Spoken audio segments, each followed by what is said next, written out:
Economists say given Eskom's low credit rating, South Africa did not have a choice but to request a loan for the power utility to keep afloat. State-owned China Development Bank loaned Eskom a government-backed $2.5 billion. That's the equivalent of 33.7 billion rand to complete Kusile Power Station in Mpumalanga. Transnet was also loaned $300 million or 4 billion rand by the Industrial and Commercial Bank of China.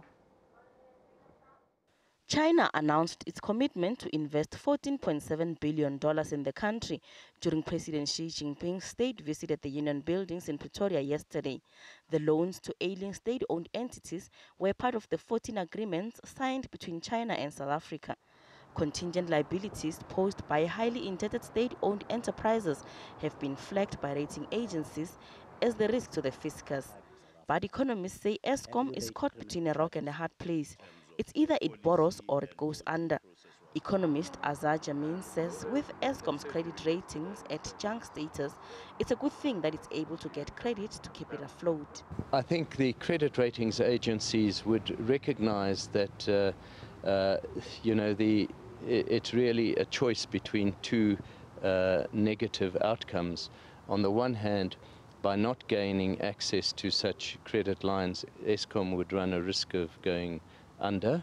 On the other hand, by gaining access to these credit lines and having a contingency liability, the government sees its potential public debt to GDP ratio increasing, and that is clearly not necessarily favorable for credit ratings. But I think that they would see this in the light of what is really needed just to keep the lights on at Eskom.